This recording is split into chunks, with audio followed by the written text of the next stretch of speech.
The whole meeting to order. Madam Clerk, I'm sorry, let the record reflect it is 6:16 p.m. Madam Clerk, would you please call the roll?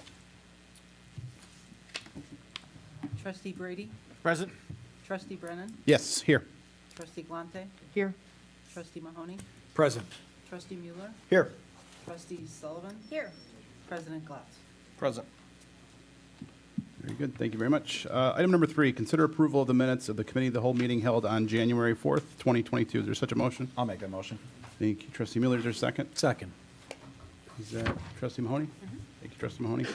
Madam Clerk, please call the roll. Trustee Brady? Yes. Trustee Brennan? Yes. Trustee Glante? Yes. Trustee Mahoney? Yes. Trustee Mueller? Yes. Trustee Sullivan? Yes. President Glatz? Present.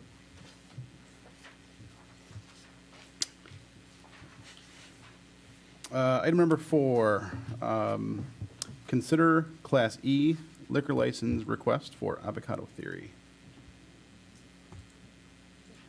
I will take that. Thank you, Trustee Brennan. We're all aware of Avocado Theory, one of our latest businesses to open on Oak Park Avenue. Crew has approached the mayor's office seeking a Class E liquor license, which is the sales of beer and wine only. Crew would just like to be able to offer this as an additional service to his guests if they want to have a drink with dinner. And I think we've all been in there, so we all know that there's a garage door that can help contribute to more of a patio-like atmosphere. So especially in the warmer months, Crew wants to be able to offer, again, this additional service if someone wants to sit outside and have a drink with dinner. So Crew is present. If there's any questions, he'd be more than happy to answer. Very good. Thank you, Hannah. Any questions from the board? Comments, concerns? There's a comment. Mr. Mayor, go ahead. Just want to thank you, Bill, and staff for putting us on the agenda. Thank you, crew, for coming today. You've been, it was a long haul for you, but you're open. You're doing exceptionally well, and so thank you for coming to the community and all the work you've done with Hannah. Thank you guys for sure. And congratulations on the Avocado Theory Express open on Eighth Avenue. Haven't been there yet, but. What are you waiting for? Well, I've been to the other one. Not in a hurry. Is there a reason you didn't wear the avocado costume today? A little disappointed to see you in plain clothes? No, I have my manager. He's my best friend, so he has a behalf of me. So I have a quick question, and this is just the thoughts. I know I emailed you saying that we're going to have a liquor and Yeah, crew, real quick, would you want to come to the mic so we can hear it on the audio? Just- I asked you the email that we really need the liquor and the beer and wine and mimosa, and this is just curiosity. Is there possible like we can I'm not the really good drinker, so I only drink occasionally. So that's why I have my manager. He has more idea than me. That's why I bring with me. But I was wondering, like, can we get the license where we can sell like a Yeah, go for it. yeah, good. Explain. He will explain. Afternoon, everyone. Jonathan, manager, Cruz friend. So my question was, just expanding the menu when it comes to that. We're thinking maybe Bloody Marys, and then what license was that required? Is that still Class E, or is that a different route we got to take at that point? Or is it possible? Like, If it's even possible at that point. or we can we apply for it and not start it? Because we don't want to redo the process, and it kind of gives us a hassle. Because as far as some of what we're considering, it's like seltzer beers, maybe you mentioned Ultra, and like you mentioned, wine, mimosas, et cetera. But if we were to expand that, do we have to just redo the process at that point? Or what steps should we take, or can we just take it now and then just go forward from there? Hannah, could you explain that to them, what they have to do? Yeah, so the way our liquor license code works, sometimes we do have to determine what the best fit is in terms of our liquor license classifications. So the Class E is beer and wine only, but when we say beer and wine, I would consider, mimosas to fall under that as well. So that is a permissible sale under this. If it were sticking to just Bloody Marys, I wouldn't have necessarily a problem with it, again, because it is sort of just a best fit. If you were to expand it outside of Bloody Marys, I would say that the request would become a Class D, which is, full sale of liquor, in addition to beer and wine. So if that is a formal request that you are looking to make at this point in time, it would change what's before the board tonight.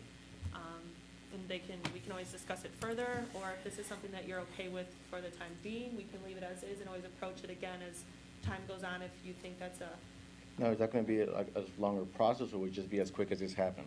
it would be as quick as this. Absolutely then. So we'll stick with the E then at this point. Okay? Is the Appreciate you board guys. okay with that? Yeah, that's good. Thank you guys. If they're good with that, I just think that, you know, for streamlining this, I think it makes the most sense for right now, and if they need to change it in the future, if they want to expand, that's, Yep. thanks, Hannah. Yep. Thanks, crew. Thank you. Very good. Any other questions or comments from the board? There are none. Is there a motion to move this item to the village board meeting? I'll make a motion to move this to the village board meeting tonight. Thank you, trustee Mueller. Is there a second? I'll second. Thank you, trustee Mahoney. Madam Clerk, would you please call the roll? Trustee Brady? Yes. Trustee Brennan? Yes. Trustee Galante? Yes. Trustee Mahoney? Yes. Trustee Mueller? Yes. Trustee Sullivan? Yes. Very good. The motion carries. Item number 5, consider Class E liquor license request for Golden Corral. I'll take that one as well. So this was a request that has been before the board in the past. Golden Corral is seeking a Class E liquor license, beer and wine, so similar as the request prior to this. COVID-19 especially has taken its toll on the business, and the petitioner, Bhavin Patel, has reapproached the mayor's office seeking this request.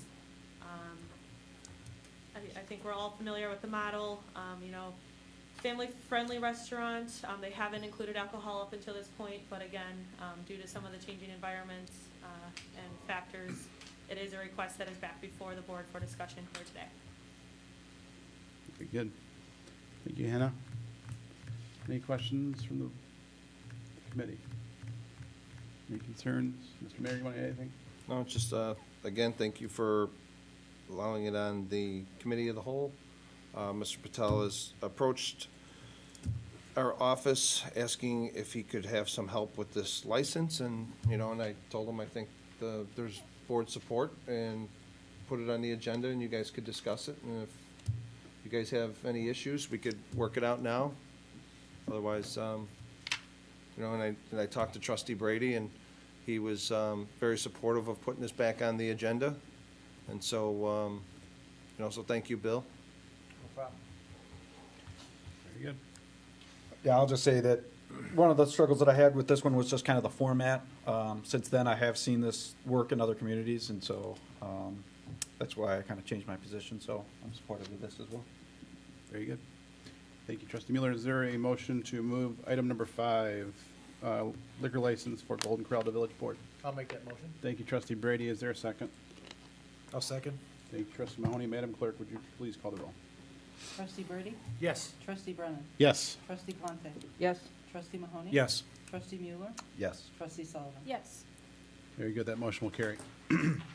Item number 6, consider a Class A liquor license request for Hilltop Tap at the former Tribes location. Yeah, so this is an exciting one. I believe Kimberly had started to brief the board on it at a previous meeting, but the petitioners, Joe Cristiano and Chris Elsley, who I believe Chris is here tonight with us, have approached the mayor's office and are looking to obtain a liquor license for their new concept going into the former Tribes location at 171st and LaGrange Road. Both Chris and Joe have proven experience in the restaurant industry. They have both worked for the Francesca Group before going independent. And then they do have existing establishment, Hillgrove Tap, in Western Springs. And it's really a, you know, sports bar and restaurant, family gathering place. There's event space, you know, TVs if people want to watch the games, an extensive menu, extensive beer list, things of that sort. So, you know, they're coming in, they're making several $100,000s of improvements to this location, which, you know, we're grateful and excited for. I would like to add that there will be a video gaming request coming before the board. You know, we do have that 365-day wait period in place, and I know that we have had some pretty thorough discussions with these petitioners, and given the amount of work that they are putting into this place and the location and the need that we see to get this location filled and updated, we are going to bring that request before the board for a waiver of that 365-day wait period at a later date. So just wanted to give the board a heads up at this point in time. But again, Chris is here. If there's any questions, more than happy to answer. Very good. Thank you, Hannah. Chris, would you like to add anything to that? Or say anything? It's not Hilltop Camp, it's Hillgrove Camp. Oh, it is Hillgrove, okay. It's Hillgrove, yeah. Okay. Sorry about that. Should I come up?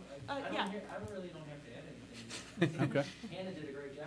very good. Okay, excellent. Sorry Okay. about that typo. We should have caught No, it. I just want to make sure when you guys start coming.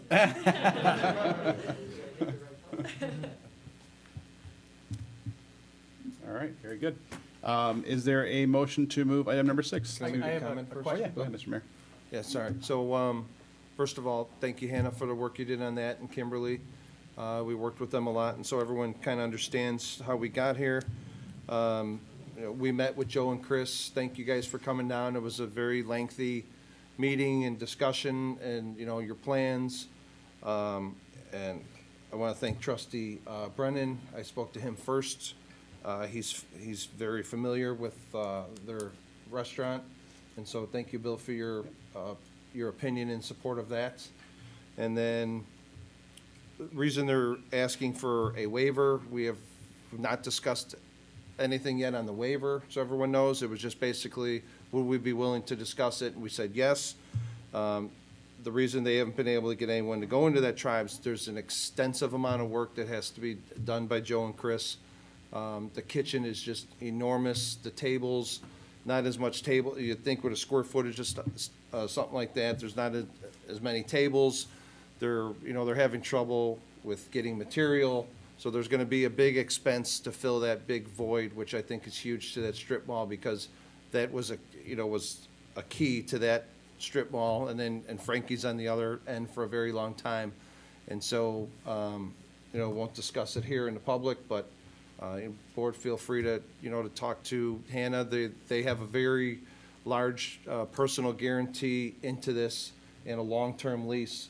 And so it was something that they said, they requested, and I said it's something that I would support, knowing what I know as far as their lease and their personal guarantee, to ask you guys to think of amending that for them. Otherwise, the place will just continue to sit vacant.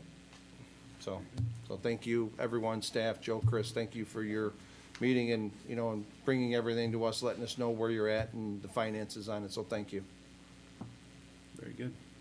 Yeah, but I was at the one meeting with you guys and really appreciated not just walking through kind of the product that you have, but kind of your philosophy behind why you guys do what you do. So it was great, insightful stuff. I will say that spot it's depressing to go past. It's been vacant for far too long. So really looking forward to getting you guys in there and making that a productive spot. So thanks again for coming to Tinley. Well, after hearing what the mayor said, I have just one question. Where are you looking for an opening date?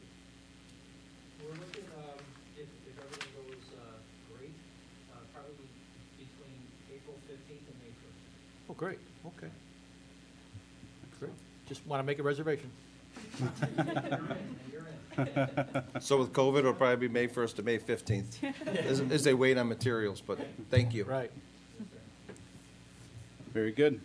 Well, thank you, guys. I appreciate you guys coming out and looking forward to this space. So is there a motion to move item number 6, the liquor license for Hillgrove Tap, to the board?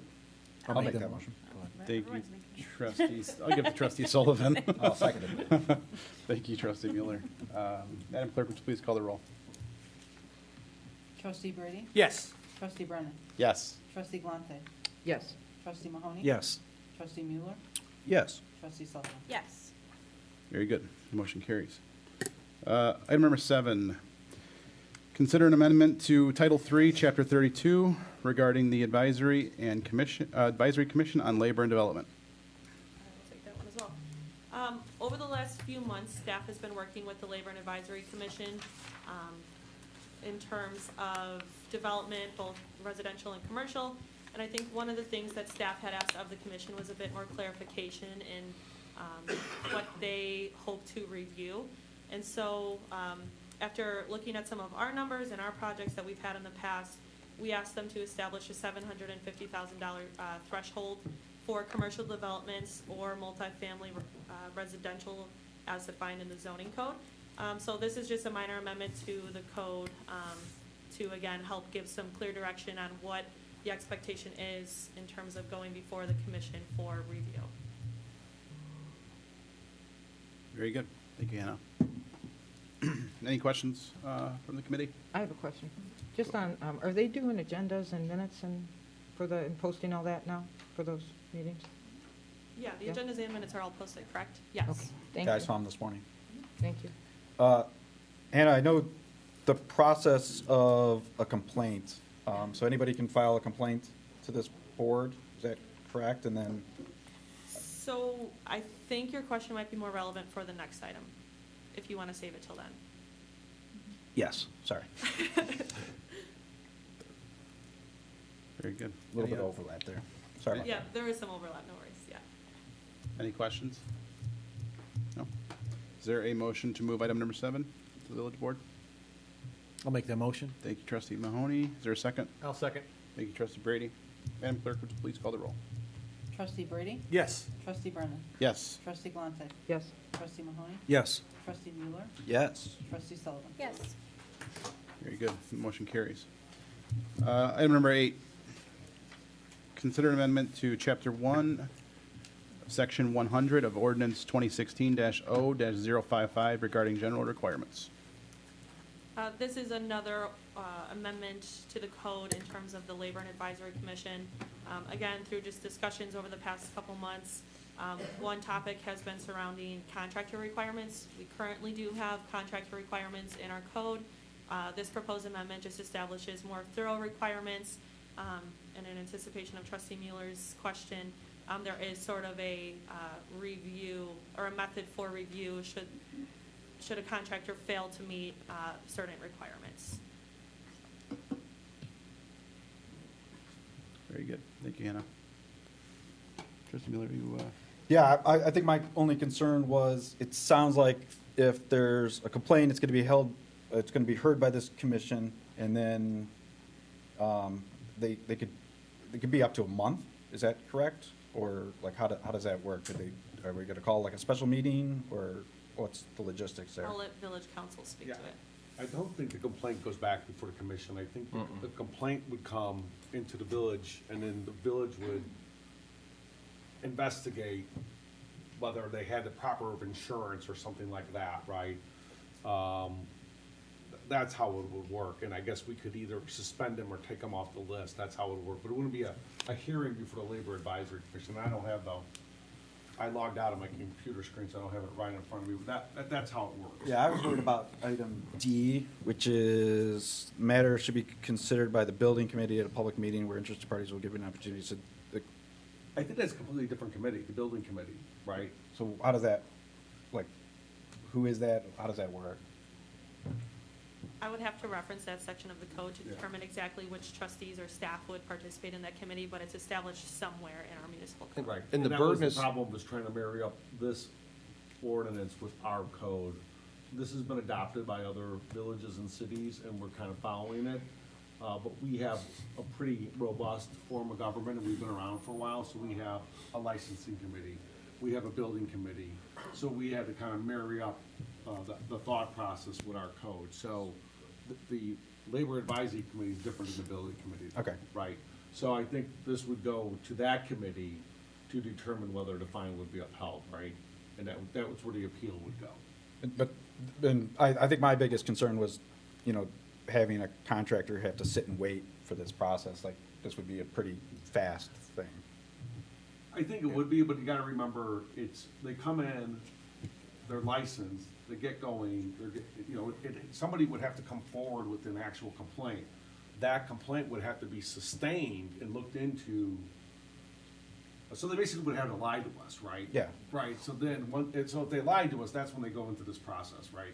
So they have to come in, get approved, they produce their documents, it's self-reporting. If a complaint came in and said, oh, they don't have workman's comp insurance or something like that, and we looked into it, somebody made that complaint to the village, We then looked into it, it turned out to be true, And then that this they don't process have will workman's take- comp insurance, somehow we discovered that, then that's what triggers this process, Okay. right? So they would actually have to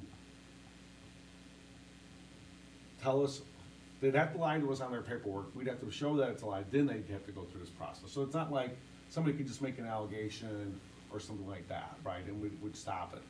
And they also have an affirmative duty to tell us the truth when they're coming in applying. For their license. Like anybody else, would, right? Just like a liquor license application, right? Yep. Somebody came in and lied on it. So That Mike, helps. Thank you. basically, the onus is not on us. Right. It's on the complainant to have their paperwork and documents in order to file a complaint.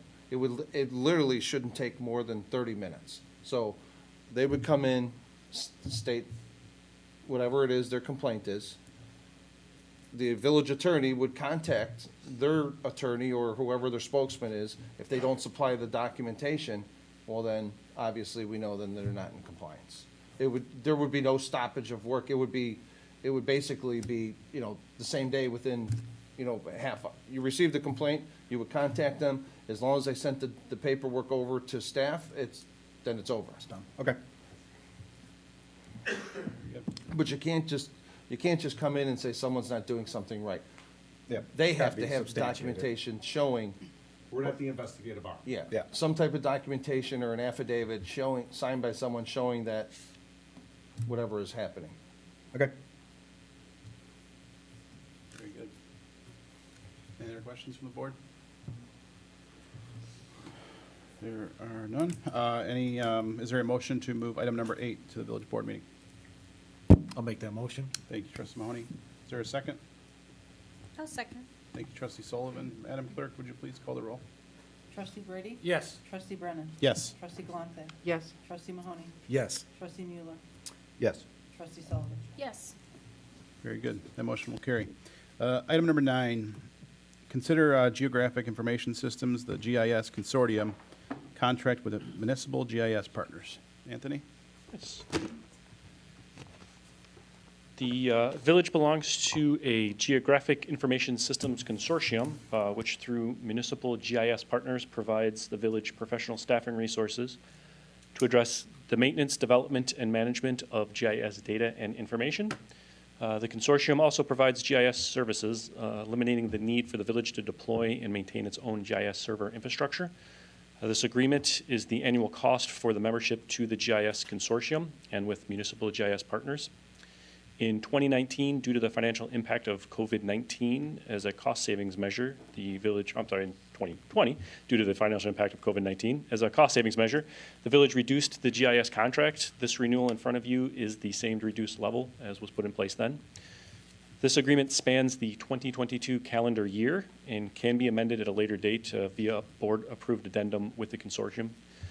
The cost for this agreement is $138,661.00. Funding for this is budgeted in the fiscal year 2022. I'd be happy to answer any questions you may have about it, stumble through those. Thanks, Anthony. No problem. Any questions from the board? No, there are none. I think you're good. Thanks. Thanks, Anthony. Is there a motion to move item number 9 to the village board? I'll make the motion. Thank you, I'll second trustee it. Sullivan. Thank you, trustee Brady. Madam Clerk, would you please call the roll? Trustee Brady? Yes. Trustee Brennan? Yes. Trustee Galante? Yes. Trustee Mahoney? Yes. Trustee Mueller? Yes. Trustee Sullivan? Yes. Very good. Motion carries. Item number 10, consider a substantial deviation to the residences at Brookside, Glen as it relates to the Magnuson apartments. Kimberly? Okay. Before you go on, did they say if they're gonna be coming or not? They're supposed to be, I just kind of tried to reach out to see, maybe they got held up. I don't have my phone on me, so I don't know if they had called. They didn't call me.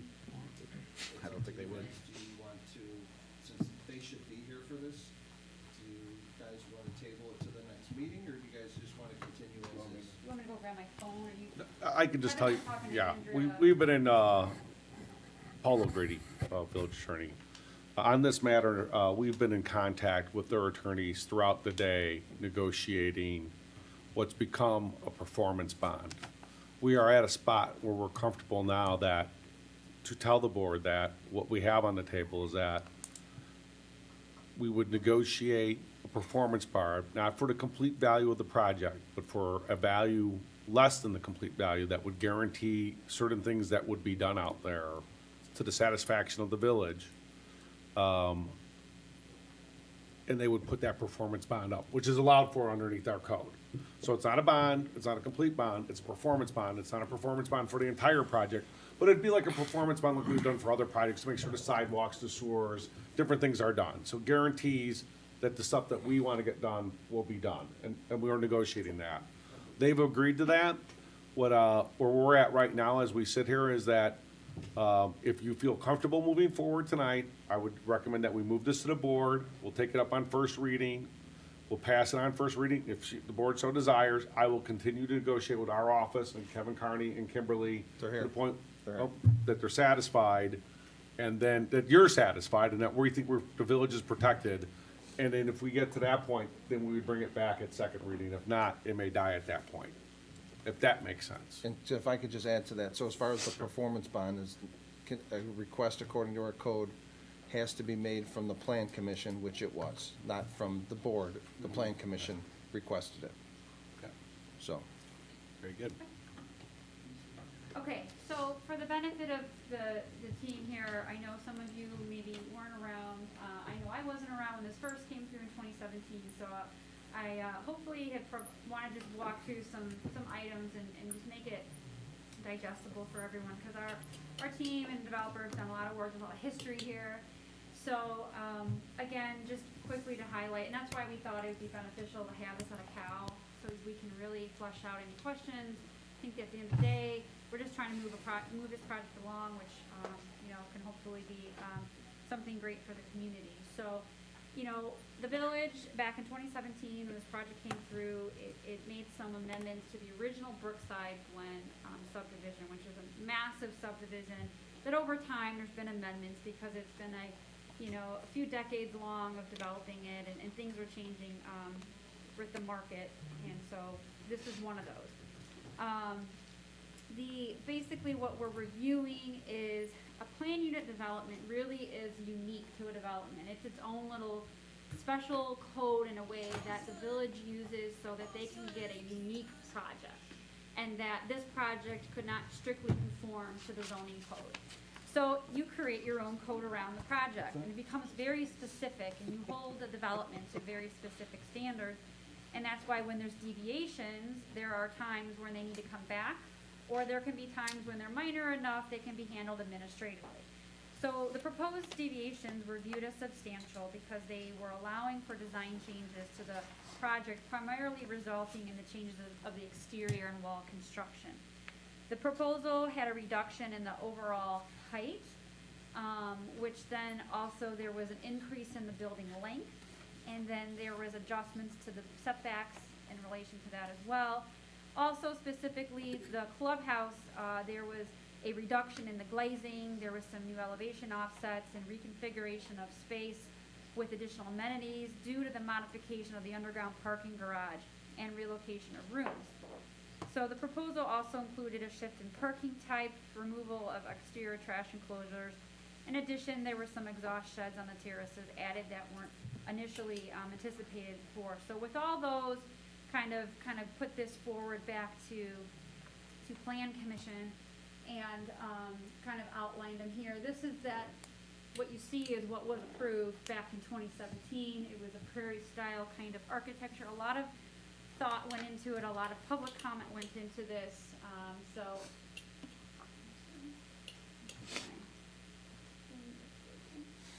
Again, a lot of text, but here re-outlining just the substantial deviations we kind of went through. I want to get to the images, so that's what really tells a picture. Here's kind of all of the changes we have noted when we were going through the review.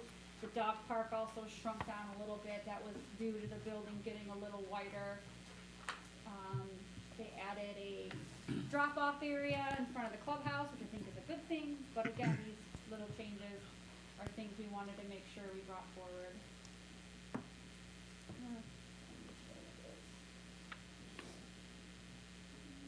So here's what we see, the top being the approved plan, the bottom being the changes. You can see the the windows and stuff and the elevations changed slightly. But we think staff and the developer have really come forward and got it as close to the original look. Now that they've calculated and factored in mechanicals, HVAC design, they were taking some time and adjusting the floor plans due to COVID. They recognized some things needed to be changed to potentially accommodate more folks working from home. So a lot of that played into this overall design as well that made some of these changes. Again, here's another view of the back. The side, you can see the top of what was originally approved, the bottom, we've got some different, windows, and a lot of that is now because they're working with a more concrete floor plan. Some other changes you can see. So, a lot of conversation was had at Plan Commission. It was a 5-3 vote, as I had written in the report.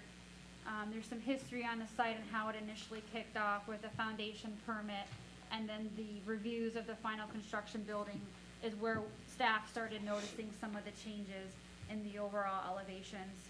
So I think what attorney represented here was accurate. The main point of conversation is this performance bond, which was a condition that the Plan Commission placed as an amendment to the PUD. They're trying to ensure some security that the project will be completed, but also looking to establish a time frame as part of this ordinance to adhere to a construction schedule. That is something that a PUD can require.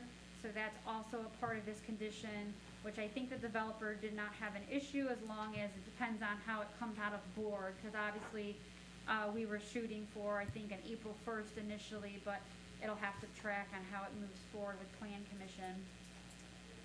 And then lastly, there's just some tweaks to the documents that we want to ensure when it goes to Village Board for final approval. That's all a part of the final ordinance and plans. Minor clarifications that the developer was able to agree to at the Plan Commission, and which is still outlined in the motion that was provided to you from Plan Commission. They're making statements that these items will be addressed. We just respectfully would like to also have them noted on the plans so that this condition list is reduced substantially, and we're working with the documents that are going to be the guiding documents moving forward. The development team is here, their architect as well, who can speak more clearly on some of these changes and why they happened. Hopefully this is not a boring oversight, but I wanted to kind of quickly give you the details, and then let the development team kind of walk through any of your specific questions, or myself as well, to hopefully get some direction to move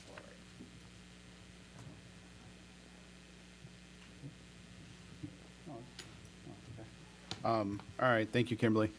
What I think we should do, because we do have a lot of appointments tonight too, is I think maybe we should move this item to the village board since it's only here for first reading. Okay. And that way we can have a more substantial discussion at that point since it's going to the I believe village it's board. already on the board at first reading, but Right, we were Yeah. just trying to offer another opportunity for more discussion. So we could discuss it at the board meeting because we're already running 20 minutes late. Okay. And we have all the family and people that are here for staff appointments. Yep. And it's I think it's second to the last agenda item anyways. So we could have that, if we have that full discussion at the board meeting, all the people that are here with their family for appointments, they can get going on. Because this will be a half-hour discussion. And so it makes it easier for everyone. It's up to you Yeah, guys. no, I'm good with that. If the rest of the board is, I mean, if it makes sense to me to be courteous of everyone else's time, so. You guys good with that? Yeah. Good with that? Okay. Yes. All right, cool. Very good. Well, is there a motion to move item number 10 to the village board meeting? I'll make the motion. Thank you, trustee Sullivan. Is there a second? Second? Thank you, trustee Brady. Madam Clerk, would you please call the roll? Trustee Brady? Yes. Trustee Brennan? Yes. Trustee Galante? Yes. Trustee Mahoney? Yes. Trustee Mueller? Yes. Trustee Sullivan? Yes. Very good. That motion will carry. Item number 11, receive comments from the public. Is there anyone here that would like to address the committee of the whole? There are none. Is there a motion to adjourn? I'll make that motion. Motion to adjourn. Thank you, Trustee Mueller. Dennis, want to say? Is there a second? Thank you, Dennis. Madam Clerk, would you please call the roll? Trustee Brady. Yes. Trustee Brennan. Yes. Trustee Galante. Yes. Trustee Mahoney. Yes. Trustee Mueller. Yes. Trustee Sullivan. Yes. Very good. We are adjourned.